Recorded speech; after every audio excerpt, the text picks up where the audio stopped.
Hello and welcome to my new video. आज की इस वीडियो में हम लोग आरआरबी एनटीपीसी 2025 में आने वाले टॉप पीवाईक्यू क्वेश्चन को जानेंगे, जो आरआरबी एनटीपीसी के एग्जाम में पूछे गए प्रश्न हैं। पहला प्रश्न है, के वेणुगोपाल को सन 2017 में किस पद पर नियुक्त किया गया था? बताना है के वेणुगोपाल को 2017 में किस पद पर नियुक्त किया गया था। तो ऑप्शन ए में है मुख्य न्यायाधीश, ऑप्शन बी में कुलाधिपति, ऑप्शन सी में राज्यपाल, ऑप्शन डी में भारत के अटॉर्नी जनरल। तो इसका राइट आंसर हो जाएगा हम लोग का ऑप्शन नंबर डी, भारत के अटॉर्नी जनरल। के वेणुगोपाल को 2017 में भारत के अटॉर्नी जनरल के पद पर नियुक्त किया गया था। Option number D is correct answer हो जाएगा। फिर अगला प्रश्न हम लोग का, सन 2017 में शांतनु नारायण और विवेक मूर्ति को निम्नलिखित में से किस पुरस्कार से नवाजा गया? बताना है 2017 में शांतनु नारायण और विवेक मूर्ति को निम्नलिखित में से किस पुरस्कार से नवाजा गया था? तो ऑप्शन ए में great immigrants the pride of America, option B में है Writers Guild of America award, option C में है prime time Emmy award, option D में है पीबॉडी अवार्ड। तो इसका राइट आंसर हो जाएगा हम लोग का ऑप्शन नंबर ए, यानी great immigrants the pride of America. Option number A इसका करेक्ट आंसर हो जाएगा। फिर अगला प्रश्न हम लोग का, निम्नलिखित में से किस देश का रक्षा मंत्री सिख धर्म से है? बताना है इनमें से कौन सा देश का रक्षा मंत्री सिख धर्म से है? ऑप्शन ए में है इंडिया, ऑप्शन बी में कनाडा, ऑप्शन सी में इंडोनेशिया, ऑप्शन डी में भूटान। तो इसका राइट आंसर हो जाएगा हम लोग का option number B, Canada. Canada का रक्षा मंत्री सिख धर्म से है। Option number B is correct answer हो जाएगा। फिर अगला प्रश्न हम लोग का, जीएसटी से भारत का पहली बार किसने परिचय कराया? बताना है जीएसटी से भारत का पहली बार किसने परिचय कराया? तो ऑप्शन ए में है हम लोग का आरबीआई गवर्नर आई.जी. पटेल, विमल जालान और सी रंगराज 1999 में। फिर ऑप्शन बी में Manmohan Singh, economic advisory panel 2004। फिर ऑप्शन सी में है प्रणब मुखर्जी, अप्रैल 2010, ऑप्शन डी में अरुण जेटली 2015। तो इसका राइट आंसर हो जाएगा option number A is a correct answer, यानी आरबीआई गवर्नर्स आई.जी. पटेल, विमल जालान और सी रंगराज 1999, यही परिचय कराया था भारत को जीएसटी से। Option number A is a correct answer हो जाएगा इसका। फिर अगला प्रश्न हम लोग का, सविता चौधरी कौन थी? बताना है सविता चौधरी कौन थी। ऑप्शन ए में हम लोग का म्यूजिशियन, ऑप्शन सी में सिंगर, ऑप्शन बी में है कंपोजर, ऑप्शन डी में है एक्टर। तो इसका राइट आंसर हो जाएगा हम लोग का option number C is a correct answer, यानी सिंगर। सविता चौधरी कौन थी? तो सिंगर थी। Option number C is a correct answer. फिर अगला प्रश्न हम लोग का, किस दिन 2017 में भारत ने नेशनल डॉक्टर्स डे सेलिब्रेट किया? बताना है किस दिन 2017 में भारत ने नेशनल डॉक्टर्स डे सेलिब्रेट किया? तो ऑप्शन ए में 1 जनवरी, ऑप्शन बी में है 1 मार्च, ऑप्शन सी में 1 जून, ऑप्शन डी में 1 जुलाई। तो इसका राइट आंसर हो जाएगा हम लोग का option number D is a correct answer,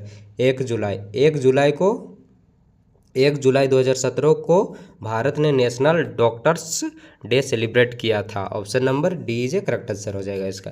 फिर अगला प्रश्न हम लोग का, 62वां फिल्म फेयर अवार्ड के लिए कौन सी फिल्म चुनी गई? बताना है 62वां फिल्म फेयर अवार्ड के लिए कौन सी फिल्म चुनी गई थी? तो ऑप्शन ए में है सुल्तान, ऑप्शन बी में सिवाय, ऑप्शन बी में सिवाय, ऑप्शन सी में दंगल, ऑप्शन डी में है नील बटे सन्नाटा। तो इसका करेक्ट आंसर हो जाएगा हम लोग का ऑप्शन नंबर सी, यानी दंगल को चुना गया था। 62वां फिल्म फेयर अवार्ड के लिए कौन सी फिल्म चुनी गई थी? तो दंगल चुनी गई थी। Option number C is right answer.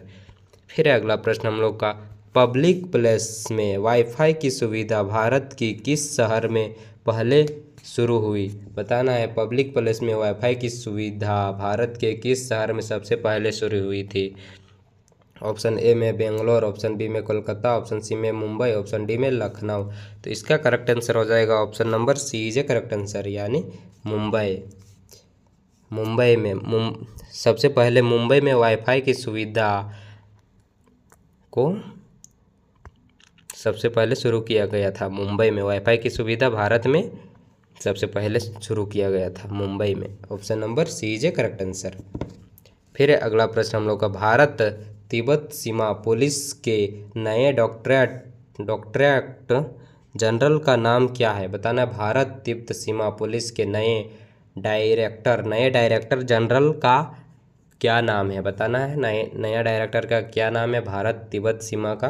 तो ऑप्शन ए में हम लोग का राजीव जैन, ऑप्शन बी में ललित गोगोई, ऑप्शन सी में RK पचनंदा, ऑप्शन सी में कृष्णा चौधरी। तो इसका राइट आंसर हो जाएगा हम लोग का option number C is a correct answer, यानी RK पचनंदा भारत के तिब्बत पुलिस के डायरेक्टर है। Option number C is a right answer.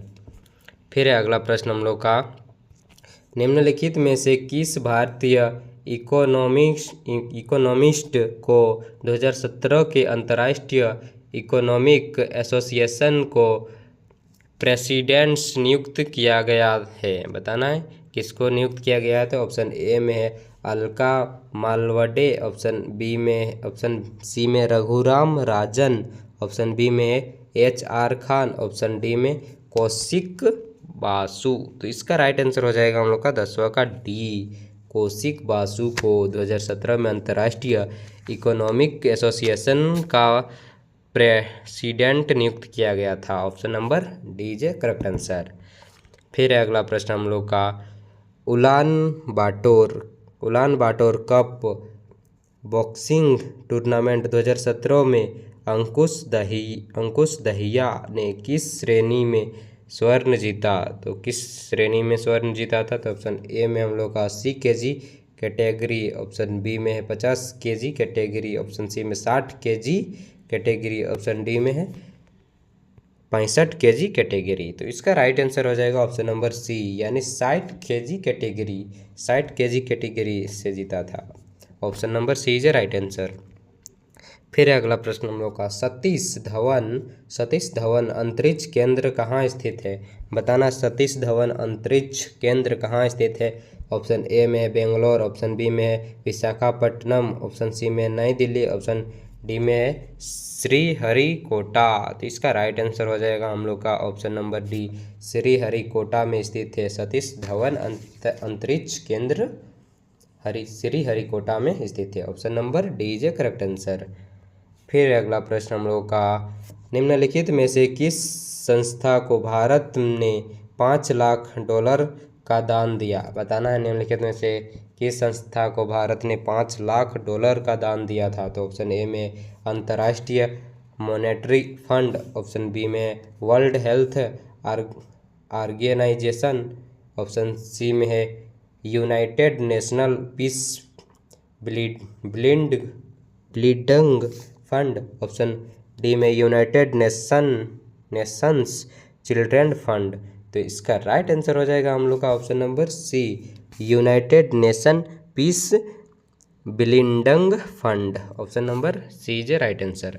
फिर अगला प्रश्न हम लोग का, मीना केतन दास जिनकी अभी हाल में मृत्यु हुई है किस फिल्म इंडस्ट्री से जुड़े थे? तो इसका किससे जुड़ी थी बताना है। ऑप्शन ए में हिंदी, ऑप्शन बी में तमिल, ऑप्शन सी में तेलुगु, ऑप्शन डी में उड़ीसा। तो इसका करेक्ट आंसर हो जाएगा हम लोग का option number D, Orissa. Meena कातेन उड़ीसा फिल्म इंडस्ट्री से जुड़ी थी। Option number D is a right answer. फिर अगला प्रश्न हम लोग का, स्किल इंडिया मिशन अनुदान के लिए विश्व बैंक ने कितना ऋण मंजूर किया है? बताना है स्किल इंडिया मिशन अनुदान के लिए विश्व बैंक ने कितना ऋण मंजूर किया है। तो ऑप्शन ए में है हम लोग का 250 मिलियन, ऑप्शन बी में है 350 फेफर, ऑप्शन डी में 750 मिलियन, ऑप्शन डी में 450 मिलियन। तो इसका राइट आंसर हो जाएगा हम लोग का ऑप्शन नंबर ए 250 मिलियन। स्किल इंडिया मिशन ने 250 मिलियन विश्व बैंक से ऋण मंजूर किया है। Option number A is a correct answer. फिर अगला प्रश्न हम लोग का, Thailand grand prix gold badminton tournament 2017 किस पुरुष भारतीय खिलाड़ी ने जीता? बताना है किस पुरुष भारतीय खिलाड़ी ने जीता था 2017 में। तो ऑप्शन ए में हम लोग का बी साई प्रणीत, ऑप्शन बी में अखिलेश दास गुप्ता, ऑप्शन सी में फिदाम्बी श्रीकांत, ऑप्शन डी में अनिल सिंह। तो इसका राइट आंसर हो जाएगा हम लोग का option number A B Sai Praneeth. B Sai Praneeth is a correct answer. फिर अगला प्रश्न हम लोग का, किस देश ने विश्व में अवरख सबसे ज़्यादा उत्पादन किया है? बताना है कौन सा देश विश्व का सबसे ज़्यादा अवरख उत्पादन किया है। ऑप्शन ए में इंडिया, ऑप्शन सी में नाइजीरिया, ऑप्शन बी में साउथ अफ्रीका, ऑप्शन डी में ब्राज़ील। तो इसका राइट आंसर हो जाएगा हम लोग का ऑप्शन नंबर ए भारत यानी इंडिया। इंडिया विश्व में सबसे ज़्यादा अवरख उत्पादन किया है। Option number A is a correct answer. फिर अगला प्रश्न हम लोग का, अलकनंदा नदी भागीरथी नदी से देवप्रयाग में मिलती है, इसके बाद इस नदी का नाम क्या हो जाता है? बताना है मिलने के बाद उसका नाम क्या हो जाता है। तो ऑप्शन ए में यमुना, ऑप्शन बी में सरस्वती, ऑप्शन सी में गंगा, ऑप्शन डी में मंदाकिनी। तो इसका राइट आंसर हो जाएगा हम लोग का option number C is a correct answer यानी गंगा हो जाता है। अलकनंदा नदी और भागीरथी नदी से देवप्रयाग से मिलती है उसके बाद। फिर अगला प्रश्न हम लोग का, बीमा क्षेत्र में विदेशी प्रत्यक्ष निवेश पर मौजूदा सीमा क्या है? बताना है बीमा क्षेत्र में विदेशी प्रत्यक्ष निवेश पर मौजूदा सीमा क्या है। तो ऑप्शन ए में 26%, ऑप्शन सी में 51%, ऑप्शन बी में 49%, ऑप्शन डी में 74%। तो इसका राइट आंसर हो जाएगा हम लोग का option number B is a correct answer यानी 51% है। 51% विदेशी प्रत्यक्ष निवेश पर मौजूदा सीमा है। अगला प्रश्न है, निम्नलिखित स्थानों में से कौन सा भारतीय फुटबॉल के मक्का के नाम से जाना जाता है? बताना है कौन भारतीय फुटबॉल के मक्का के नाम से जाना जाता है। तो ऑप्शन ए में कोलकाता, ऑप्शन सी में हरियाणा, ऑप्शन बी में मुंबई, ऑप्शन डी में दिल्ली। तो इसका राइट आंसर हो जाएगा हम लोग का option number A is a correct answer यानी कोलकाता हो जाएगा। Kolkata is a correct answer. फिर अगला प्रश्न हम लोग का, स्विस नेशनल बैंक के अनुसार 2016 में जमा रुपये के संदर्भ में भारत का स्थान था। क्या था भारत का स्थान? बताना है 2016 में। तो ऑप्शन ए में 125वीं, ऑप्शन बी में 12वीं, ऑप्शन सी में 22वीं, ऑप्शन डी में 88F।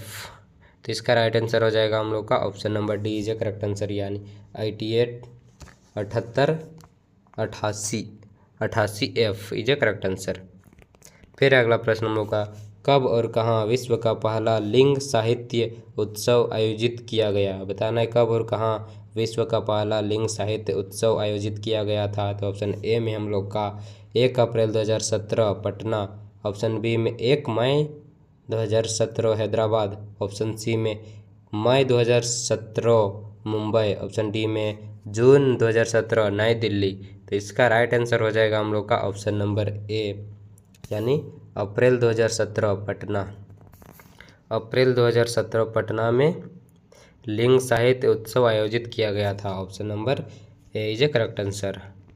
फिर अगला प्रश्न हम लोग का, वॉइस प्रिंट प्रमाणीकरण किस बैंक ने सन 2017 में अपने ग्राहकों के लिए प्रारंभ किया है? बताना है कौन किया है। तो ऑप्शन ए में हम लोग का ICICI,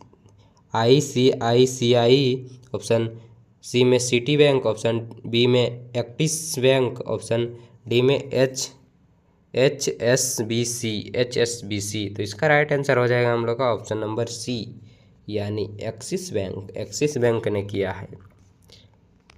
फिर अगला प्रश्न हम लोग का, नीति आयोग भारत सरकार की थिंक टैंक है। नीति आयोग की स्थापना किस वर्ष हुई थी? बताना नीति आयोग की स्थापना कब हुआ था। तो ऑप्शन ए में हम लोग का 1 जनवरी 2016 में, ऑप्शन बी में है 1 जनवरी 2014 में, ऑप्शन सी में 1 दिसंबर 2015 में, ऑप्शन डी में 1 जनवरी 2015 में।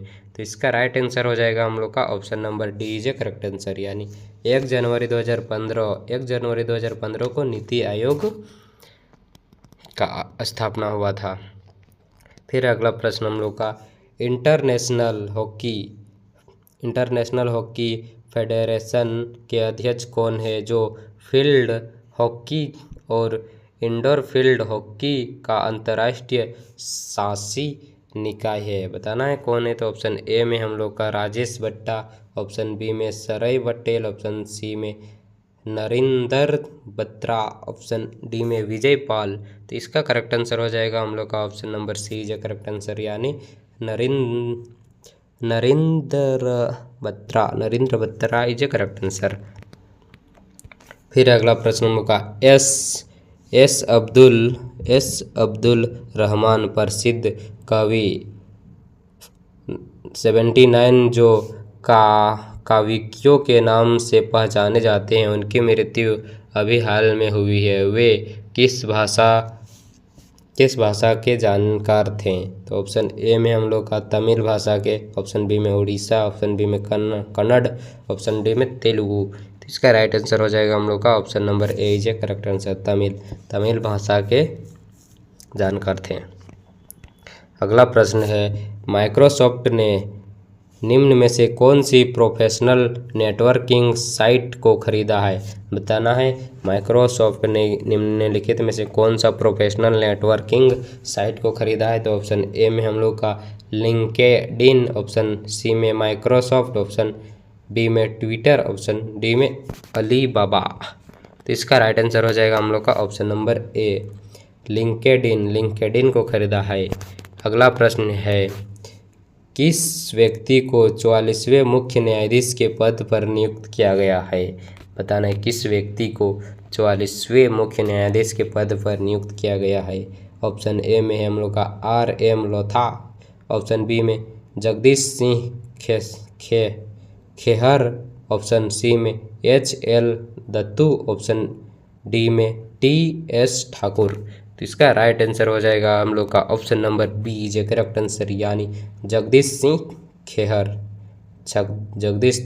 Is a correct answer. इसी को 44वें मुख्य न्यायाधीश के पद पर नियुक्त किया गया था। ऑप्शन नंबर बी इसका करेक्ट आंसर हो जाएगा। फिर अगला प्रश्न हम लोग का परिमार्जन नेगी को निम्नलिखित खेलों में से किस खेल के लिए भारत के सबसे कम उम्र के उदीयमान खिलाड़ी के रूप में सम्मानित किया गया। बताना है किसको किया गया था, भारत के सबसे कम उम्र में उदीयमान खिलाड़ी के रूप में सम्मानित किया गया। तो ऑप्शन ए में हम लोग का निशानेबाजी, ऑप्शन सी में विलियर्ड्स, ऑप्शन बी में आर्चरी, ऑप्शन डी में चेस ग्रैंड मास्टर। इसका राइट आंसर हो जाएगा हम लोग का ऑप्शन नंबर डी, यानी चेस ग्रैंड मास्टर सम्मानित किया गया था। Option number D is a correct answer.